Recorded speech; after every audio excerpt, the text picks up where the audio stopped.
Dua anak ini bertengkar. Si merah berkata, kamu tidak bisa diterima karena bajumu. Baik. Bibiku berkata saat ulang tahun baru dapat dibuat. Ia mengambil kue. Dan melompat. Suruh dia diam. Ia menangkap lidahnya sendiri. Dia bernama Sanchai. Ketika kecil terus menangis. Karena diberi sihir oleh peri hitam. Barulah ia bisa tidur. Buka matamu ketika sudah bangun. Ketika Sanchai berumur 15 tahun, ibunya berkata, mantra penurut tidak boleh sampai diketahui orang lain. Atau orang lain akan memperlakukanmu dengan buruk. Setelah berkata itu kepada Sanchai, ibunya meninggal. Dalam sekejap mata Sanchai sudah tumbuh dewasa. Ayahnya menikah seorang ibu tiri. Membawa kedua anaknya. Anaknya ini mengambil kamar Sanchai. Mengambil kalung yang diberikan ibunya. Saat sekolah, menyuruhnya tutup mulut. Ia langsung menangkap lidahnya.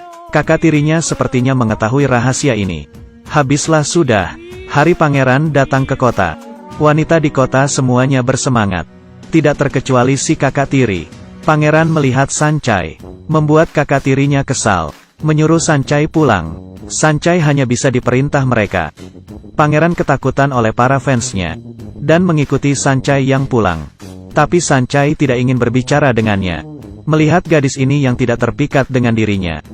Membuat pangeran tertarik. Sanchai pergi mencari tasnya yang hilang. Pangeran berkata ia yang akan mencarinya. Menyuruh Sanchai menunggu dirinya. Kali ini sebuah kereta kuda mengarah ke Sanchai. Tapi Sanchai yang disuruh menunggu tidak bisa bergerak. Melihat kereta kuda itu sudah dekat. Untungnya si pangeran sampai tepat waktu. Karena kakak tirinya sudah tahu akan mantra penurut, ia menjadi kacau. Membuat Sanchai mencuri di depan umum. Menyuruhnya mengambil sepatu kristal. Sanchai tidak bisa mengendalikan diri. Menaruh sepatu itu di tasnya. Tapi seorang prajurit melihatnya. Sanchai pun kabur. Di jalan ia bertemu seseorang yang memintanya membeli roti. Mencoba parfum. Prajurit itu menyuruhnya berhenti. Ia berhenti di udara. Tidak bergerak seperti patung. Penjaga itu kaget. Menyuruhnya mengangkat tangan. Ini adalah masalah serius. Sanchai menjadi seperti ini. Ketika ia pulang sangat sedih. Ia memutuskan mencari si peri hitam. Agar melepas mantranya, si bibi mengeluarkan pacarnya. Ya, pacarnya. Sebuah buku sihir yang bisa berbicara. Buku ini melihat si peri hitam di kota raksasa. Sanchai membawa buku ini ke kota raksasa. Di jalan bertemu peri yang dibuli. Dengan arahan dari si buku, Sanchai memukul tubuhnya. Sampai sisi penyihir jahat pergi. Karena telah dibantu si peri menemani Sanchai di jalan. Mereka bertemu dengan monster di jalan. Mereka ingin memakan Sanchai. Sanchai pun menurut dan mengikat diri sendiri. Segera, si pangeran berkuda tiba, menolong Sanchai. Sanchai membalut luka pangeran. Pangeran memutuskan menemani Sanchai ke kota raksasa. Mereka tiba di kota raksasa. Para raksasa sedang mengadakan pernikahan. Sayangnya si peri hitam sudah tidak di sini. Para raksasa dengan antusias mengajak mereka bersenang-senang. Seorang raksasa berkata ke Sanchai, melompatlah. Sanchai tidak bisa mengontrol dirinya sendiri. Pangeran dan Sanchai mengeluarkan bunga api. Si peri dan raksasa cantik juga mengobrol. Hari kedua pangeran membawa Sanchai ke kota. Karena dalam 2 hari akan ada perayaan si pangeran. Pangeran membuka pintu. Sulit membawa penggemar kali ini. Pangeran memberitahu pamannya. Ia akan melamar Sanchai saat acara penobatan. Malamnya kedua kakak tiri mencari pamannya. Mereka memberitahu rahasia Sanchai. Pamannya bukanlah seorang yang baik. Ia sudah lama menjadi bawahan pangeran. Paman mencari Sanchai dan bereksperimen. Yakin Sanchai sangat penurut. Kemudian memberikan Sanchai sebuah belati. Menyuruhnya menusuk pangeran saat acara penobatan. Sanchai tentu saja menolak, tapi ia dikendalikan. Paman juga memberikan ia perintah. Sanchai tidak mau melukai pangeran. Jadi ia menuliskan surat perpisahan ke pangeran. Ia mencari si peri, memintanya mengikat dirinya di pohon. Upacara penobatan akan diadakan malamnya.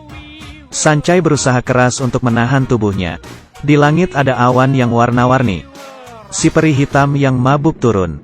Sanchai meminta agar mantra penurut diangkat. Tidak bisa diangkat. Tapi sebagai orang yang disayang, Aku dapat membantumu. Sancai ketakutan sampai ia memeluk pohon. Peri hitam menunjuk. Sancai merubah menggunakan baju yang sangat cantik. Sancai tidak terkendali. Lari ke tempat penobatan. Masih tidak terkendali dan mencari pangeran. Pangeran membawanya ke tempat pernikahan. Ia memberitahu pangeran tentang rencana pamannya. Tapi ia tidak bisa membuka mulutnya. Pangeran berlutut. Kali ini jam menunjukkan jam 12. Sancai mengangkat belatinya. Berusaha menahan. Mantra itu membuatnya melakukan hal ini. Tiba-tiba ia teringat kata ibunya. Hatimu harus lebih kuat daripada apapun. Sancai akhirnya bisa mengalahkan mantra penurut itu. Melepas belati. Apakah kamu butuh suami yang baik? Sancai belum bisa menjelaskan. Paman si pangeran masuk. Sancai ditahan karena mau membunuh pangeran. Kemudian si peri membuka buku sihir. Masuk ke kastil melalui kereta kuda. Menolong Sancai. Dari buku ia melihat. Paman sedang meracuni mahkotanya. Ia berlari menolong pangeran. Ketika pangeran akan dinobatkan dengan mahkota. Sancai tiba. Dan bertarung. Sancai menjelaskan pada pangeran sembari bertarung. Pamannya adalah orang yang memerintahkan dirinya untuk menusuk pangeran dengan belati. Ia juga telah meracuni mahkotanya. Ayahnya juga. Pangeran tidak bisa percaya. Kali ini ular peliharaan si paman siap menggigit pangeran. Sancai menendangnya. Sampai terpental. Para fans melihat ada yang ingin menyakiti pangeran. Langsung menyerbu ular itu. Paman melihat masalah ini menjadi panik. Berkata mahkota itu milikku. Dan menaruhnya di kepalanya. Lalu ia meracuni diri sendiri. Pangeran dan Sancai kemudian hidup bahagia. Para fans menangis.